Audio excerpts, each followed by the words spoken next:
1. Hey guys, so upcoming is chapter 5-3. I would say this is the hardest chapter in the game for both players. The rooms are pretty long, and the boss at the end of this chapter, spoiler, it's Jill and Wesker, is relatively hard for the Sheva player, and getting both players actually to coordinate at that boss fight is pretty difficult. But inventory wise, we're just going to be putting the rocket that we bought in the previous chapter into our inventory, and that's for both players as well. So we'll go on right ahead. Like a lot of the chapters, or a lot of the rooms in this chapter are very long and kind of loaded, so we'll try to explain them as best as I can. But you want Sheva to go on this ladder first because there is a machine gun pickup just before the dual action door up ahead. Then let's go take care of business. Yeah, so just a little bit of extra cushion on the ammo count, because Sheva definitely needs a decent amount of ammo for this part. Come on. At this point of the game, you generally want to be about full clip and about 150 to 200 ammo in your backpack. So. Yep. So. You want to explain this right here.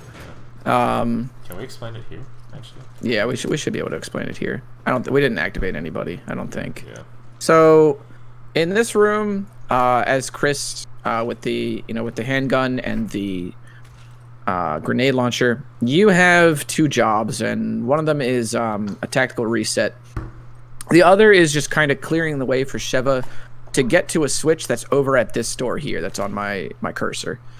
So the first thing that you're going to do when you enter the room is you're going to wait for a couple of guys to like come around this area here, and you're going to fire a quick shot rocket at them. Then there's going to be, I guess we're going to be checkpoint resetting. So then there's going to be a bug that spawns from here, and after you hit the rocket on the guys over in this section, this little L shape, you want to shoot the shoot this bug with a grenade launcher flash round. Then your main job is just going to be to shoot flash rounds on the bugs and try and delay them or take them out while you do the rest of the room. So we'll just go ahead and once we get to the second part, we'll be able to explain it. So, right. So there are 3 possible bug spawns you'll be able to see from my point of view as I run through. The first bug spawn coming up that is possible and generally does happen is this one right there to my right. It did not happen, so no bug right there. wow. Okay. So this bug, that means this bug will spawn. Go to the left, you should be fine. And generally this bug right before the room will spawn. And this is a very dangerous bug because you want to be pressing the switch, but the bug is behind you the entire time with the one-hit kill. As Chris, you should head straight to this lever right at the end so that you can yeah. Oh shit. Yeah, that's definitely a thing that happens. Like when you can get caught in that room with that bug as Sheva, and it's really dangerous. So yeah, that happens. Like nothing you can do about it. It depends on the enemy or the bug AI whether it decides to be really aggressive. So we could show it again. That's generally the worst bug. You gotta press the switch and swing all the way around it, but each time you reset, the bug spawns can be different, so we'll see if this bug decides to spawn. No, it does not. Okay. So odds are that generally means, yeah, this bug will spawn. I'm clear. Here, if you get this bug spawn here, you generally just want to stun it with a flash nade. So the bug did not spawn for me this time, so you can grab this extra hand grenade in here. But that does mean it'll spawn on your way out, so... And you want to stand at that lever just so the enemies will immediately spawn on it, by the way. It did not spawn, so we only have one bug. One bug is probably the 2 bugs. Oh, it spawned really late. 2 bugs. So while the Chris player is just stunning them, the Sheva player is going to wait for and call for the reset. You have to hit this platform to get the checkpoint. What often happens is that you might get knocked off by one of the big dudes, but you have to cross the threshold of the platform. You can't just have the platform dock there. So yeah, and I should note this is kind of where the second pack of flash rounds comes in for the grenade launcher, is that if it's a really dicey room there, and you find yourself having to spend a lot of flash nades in order to survive it, or to just delay the enemy so that you can set up the tactical reset with the checkpoint reset. You can just, if you're out of flash rounds by this point, you can just go ahead and just grab the flash rounds from your inventory. Fortunately, I have 4 here. You only need 2 at this point, ideally. Because this next set of enemies, there's 2 guaranteed plagas, and you can just take both of them out, ideally with 1 flash nade, and then you'll need 1 flash nade for the Jill and Wesker fight. Okay, so movement here is a bit precise. Because it's a switch that carries one person across and the other person has to be on the elevator. The best way we have determined, we'll just show it, is at the reset you're going to run forward, get on the platform. Chris will send it over. So during this time you're going to want to try to get the plagas to spawn on the enemies. This is not one of them, but this guy's annoying. So this guy's is one of the plaga enemies. You generally want to try to get the plaga to spawn. If you couldn't, that's unfortunate. Oh, we did. Send the platform back. And while it's going back, you want to get both plagas. So Chris got the other plaga for me. So you'll just chill here. Oh, okay. There we go. And then I'm on. Chris is on, and then you'll call it over. So that took 2 rounds there, but like I said, ideally you can just hit these girders or these what is it? I don't think it's girders. That's a fucking, like, I don't know. This building here. You can hit these rails here in order to shoot your flash rounds onto them and kill the plagas. You're gonna wait for Chris and then go through this bit. This guy could sometimes hit you, so you're gonna cap him in the knee. The rocket shouldn't hit you if you're both together. There's a treasure right here. Whoever's first will pick up this treasure, and just will run on through. There should be a guy in here too, so you also want to cap him, because sometimes he swings really early and hits the second player running through. And that is probably the hardest room of the game. One of, yeah. Yeah. It's a really intense room. So definitely, like, watch that back. Make sure that, and again, as the Chris player, your big jobs are the checkpoint reset, that rocket launcher, and using the flash rounds. Don't want to, like, spam them out, stagger them out, so that you can get the enemies on the longest stun possible, in order to just minimize the amount of aggro that you're dealing with in those rooms, because they're big and there's a lot of enemies. At the end of the day, to make it really simple for people who think that room is kind of overbearing at first, just don't get grabbed by an insect. Reset once you get onto the platform, and it should be relatively simple. You might need to practice it at maybe 5 to 10 times when you're first running it, but it should be pretty easy. Nothing you can do about the bug spawn, and if you get grabbed by the bug, I mean, that's just unlucky. This next room coming up is pretty much, I would say it's a big auto scroller. So what happens is that we're going to be going on this giant lift, and there will be 2 stops in the middle where you will need to shoot the guys for the lift to reactivate again. And they're just precise places you need to be. But first we're going to activate the lift, dual action.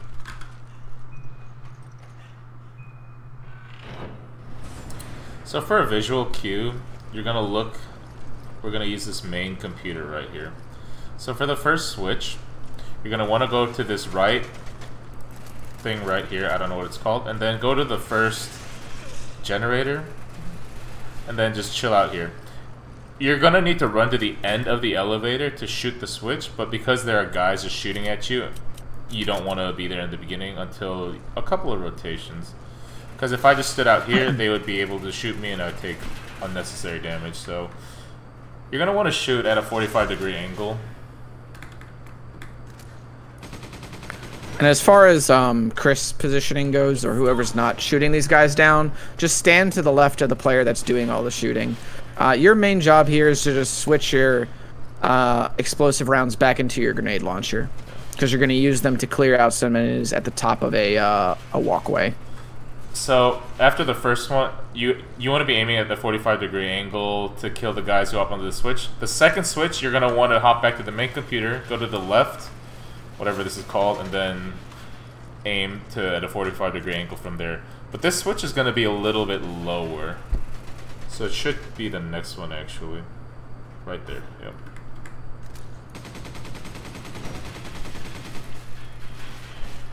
So now that you have your... Go ahead. And then generally after that, you just want to run to the inside so you don't take unnecessary damage from the bullets. Yeah, so all the enemies that we're going to be shooting are going to spawn on this walkway up here. So you want to try and get all of them as they're spawning. As the Sheva player, you can unload. As the Sheva player, you can aim your cursor, and if it's red, that means enemies are still up. Yeah, then you just want to spam your explosive rounds into them, and then switch your flash grenades back into your grenade launcher, just because you'll need them anyway for the boss. If there's only one enemy, as the Sheva player, you can spray and pray and kill him. If there are more than a couple, that's why we picked up an extra grenade. You could throw a grenade and get rid of them. Sometimes there'll be good drops here, ammo, and I think it's worth picking it up if you need it. But like I said, your ammo count should be good on Sheva, about 100 at this point. Yeah, Chris probably has about 40 to 50 at this point for the handgun, and 1 to 2 in the grenade launcher. So this room right here, this is the liquor room. The first thing that you want to do is, Chris, is you're just going to run up here and shoot down this treasure here. So, and then while Sheva's heading to activate the power for this lift here, you can, if you want to, just break open these couple of boxes. They might have some gold, some ammo in them. Just make sure that you're at this switch by the time that she activates hers, and then just pull it. As Sheva, you're going to want to be in charge of both switches so Chris can do it. Before I press it, I'm just going to explain this a little. So as soon as Chris gets off onto this lift, there will be a bunch of lickers are going to come into the room. There will be 2 lickers right here. You could shoot at them if you want, just to stun them, just so they don't hit Chris, but on amateur, they don't really pose too much of a threat. I still shoot them regardless. From these holes on the side of this, I don't know, temple, lickers are going to start coming out. And what you need to do is shoot the first licker that comes out of both holes. And there'll be a cutscene to show that it's happening. So I will shoot this licker as Chris is running across. I will shoot this treasure, and then I will hit the right side, and then I will shoot a licker coming out of there. And that should give Chris enough time. He's going to have to push this crate all the way down. That should give him enough time for all the lickers to deal with it. Generally, at that time, though, Sheva, those 2 lickers that were here at initial spawn for Chris, will jump down here, and you'll have to deal with them as Sheva, but that's why you have your grenades. If you don't have your grenades at this point, what you want to do is, because Chris is going to come out of this building, you want to lure the lickers as far away as you can. Because, let's just say you lure them right here, Chris comes out right here, you're going to have to both deal with lickers. So, as a Sheva player, you can either kill them, lure them to the entrance. When you see Chris, you both run out, cross the bridge, go to the next area. It's a lot to take in, but pretty much don't knock off the lickers for Chris, and don't get killed. Yeah, as Chris, it's basically some simple movement. And in order to maximize the dumpster here that you're pushing, I'll show that in a second here. So this is going to become a cutscene. Just run to the right here. Unfortunate that guy didn't get stunned, but you know, it is what it is. You just hug the right there, and then you should be good. So there's a point where once you hit the end of a railing here, or the end of this walkway, I should say, once the bars end, you want to count to 3 pushes, and then you'll be able to immediately exit this area. So I'll show what that looks like in a second here. So we're going to reach the end in a little bit.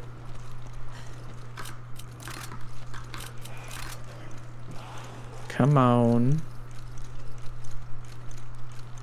Okay, 1, 2, 3. And then you can just jump right down.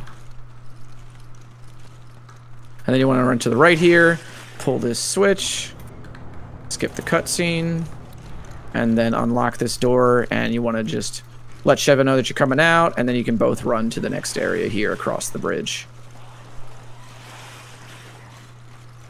Since you're probably going to be a little bit ahead of Sheva, you can just pick up this brilliant topaz here. Oh, this room.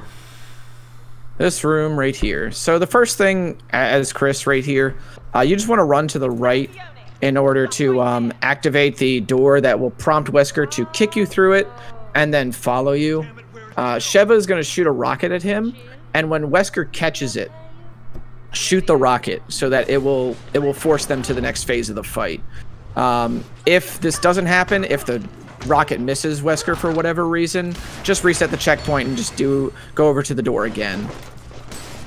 So as a Sheva player, you want to be in line with the door so you get the cleanest possible line. But also as well, you want to aim at surprise, surprise, spoilers, Jill. It's just so she tries dodging you. Because if you don't aim at her, she'll shoot you and you might get stunned, and that throws off the whole cycle. So we'll just demonstrate it really quickly right here. Yep, here we go. I'm in line with the door. Right over here. I will aim at Jill so she jumps out of the way and aim back at the door. And you do have to investigate the door for this to happen. Oop. Then, oh. She shooting at you? Yeah, okay. So there's an example of like Jill actually shooting at Sheva. You generally want to try and aim at Sheva yourself in order to prevent her from... I'm shooting. Oh, sorry, at Sheva. You want to... As Chris, you want to aim at Jill so that you won't shoot at Sheva. It happens a rare instance. Generally, she won't shoot. 7 minutes. Yep. So once the dialogue ends, investigate. Skip the cutscene. He just caught it. Shoot it. You're good. Come over to me real quick so we can heal.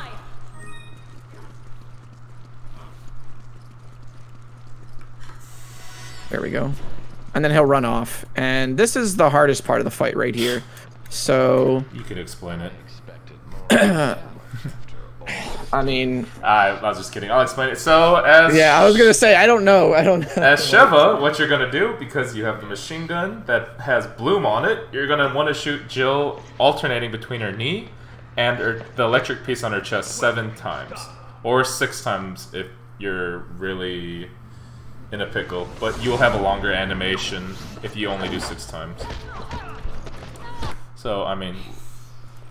Might as well just show it off, yep. Well, let me just show you what happened.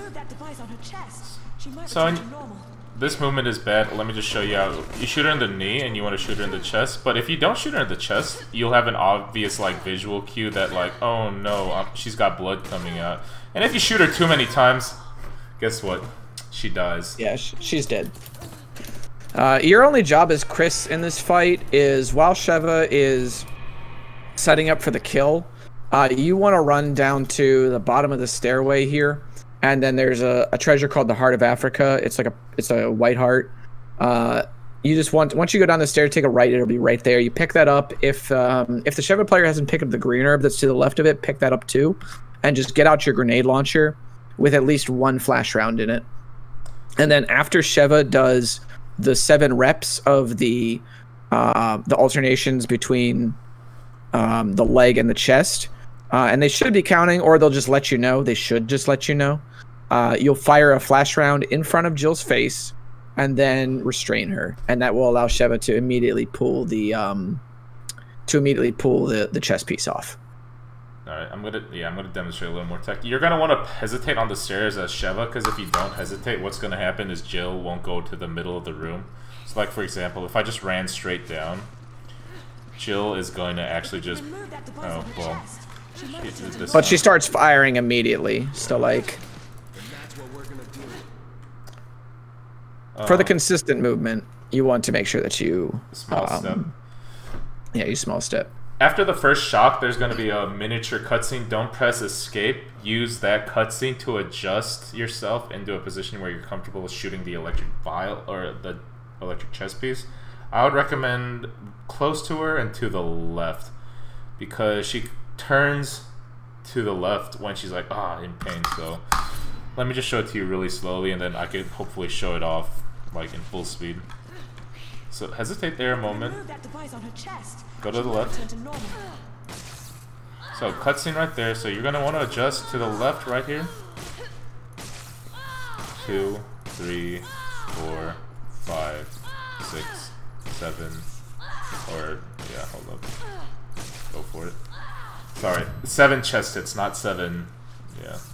We'll just go ahead and restart. Yeah. Yeah, so that's when you do it slow. So ideally, you just practice it, get really good at it, and hopefully it'll look something like this. If we could remove that device on her chest, she might return to normal. And during this cutscene here, as Chris, you can move still. So just go ahead and position yourself right behind her. Wait on the signal. Whoop. Ouch. See, and this does happen sometimes if you try to go too fast. I So knew that was definitely gonna when happen as soon as I said, "Yeah, let me show you. Let me show it off." In real time. Yeah, that's what happens. Yeah, so definitely it's gonna be something that, as the Chris player, you've got a really easy job in this fight. So just remain patient with your co-op partner. This is definitely, I think, the hardest strat in the game next to nade skip, which you did back on 2-1. So cut him a break. 7. So the Chris player is gonna grab B and then spam F. What you see a lot of players do, instead of using the flash grenade, they'll throw Jill over and rip the device while she's off the ground. But you don't want to do that because the cutscene, there's a little animation where she's getting up before the whole fight ends. As opposed to if you just tear it off while she's standing, then it'll instantly end the cutscene. You're gonna press escape twice for the cutscene, and that's chapter 5-3. Yeah, and I should note Chris's restrain QTE is always an F as well. So once you shoot the flash round right in front of her, just go up behind her and hit F or whatever QTE is on controller. So, but yeah, that's like probably the hardest boss fight in the game, I want to say. And you want to do it as close to Sheva or close to Jill as much as you can, because the machine gun on Sheva has bloom. And I would aim at the lower part of the crystal for the bloom, but it comes down to what you're more comfortable with. Some people do it slower, some people do it faster. There's an alternate strat that's a lot slower that I don't quite agree with. I think it's a cop-out. I'm calling people out on that. So what'll happen is each cycle after I shoot her knee and chest, the Chris will have bought more flash rounds, and he'll shoot a flash after each cycle, like knee, chest, flash, knee, chest, flash. And this just guarantees that if the player missed the chest on the second piece, Jill is still stunned, because if you hit her body parts where you'll see blood, but you'll see that she moves back or falls down or does something weird, if you practice this enough, you should be able to adapt to that and just shoot her in the knee again, just calm down, shoot her in the knee afterwards, shoot her in the chest. It requires practice.